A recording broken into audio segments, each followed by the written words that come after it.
জিয়াউর রহমানের অনুসারী হিসেবে, তার দলের একজন সৈনিক হিসেবে অবশ্যই আমাদেরকে এই গণতান্ত্রিক যাত্রার মধ্যে আমাদেরকে প্রতি মুহূর্ত পাহারা দিতে হবে। তাহলে পরে হবে আমাদের প্রকৃত এই বিজয় অর্জন, স্বাধীনতার বিজয় অর্জন এবং গণতন্ত্রের বিজয় অর্জনকে আমরা সুগম করতে পারব। আমি একটি ক্ষুদ্র ইতিহাস এখানে বলে আমার বক্তব্য শেষ করতে চাই। আওয়ামী লীগ 1971 সাল থেকে এই দেশের ইতিহাসকে বিকৃত করা শুরু করেছে, তারা দলীয়করণ করা শুরু করেছে এবং 1971 তারা নিজেদের পকেটস্থ করার সমস্ত পায়তারা তখন থেকেই করেছে। আপনারা সবাই জানেন শহীদ রাষ্ট্রপতি জিয়াউর রহমান যখন 1971 সালের 25শে মার্চের রাত 12টার পরে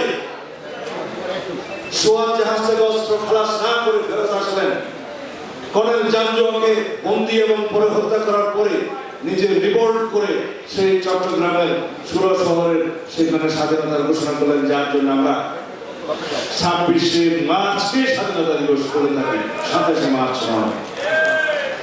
তারপরে যখন স্বাধীনতার ঘোষণাপত্র রচিত হলো, সেই ঘোষণাপত্রে মিথ্যা একটা বয়ান জুড়ে দেওয়া হলো, চতুর্থবার একটা বলা হলো শেখ মুজিবুর রহমান ঢাকায় যথাযথ প্রক্রিয়ায় বাংলাদেশের স্বাধীনতা ঘোষণা করলেন এবং সেটাকে জায়েজ করার জন্য পরবর্তীকালে পঞ্চদশ সংশোধনীতে মুজিবের নামে একটি তথাকথিত বোমা ঘোষণা এখানে ছাপিয়ে দেওয়া হলো এবং সেটা সংবিধানের তফসিল হিসাবে সংযুক্ত করে দেওয়া হলো।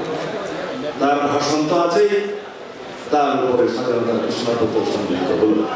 আমি স্বাধীনতার ঘোষণাপত্রকে প্রশ্নবিদ্ধ করতে চাই না, কিন্তু প্রকৃত ইতিহাস আমাদের জানতে হবে, যেটা সারা জাতি জানে।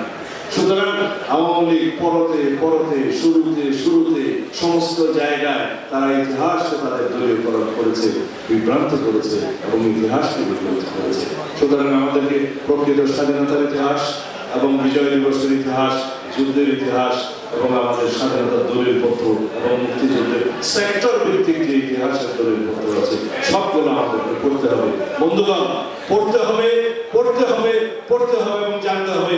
তাহলে আগামীতে জ্ঞান ভিত্তিক, মেধা ভিত্তিক এবং প্রযুক্তি নির্ভর বাংলাদেশে পৃথিবীতে বসবাস করা যাবে। ধন্যবাদ সবাই।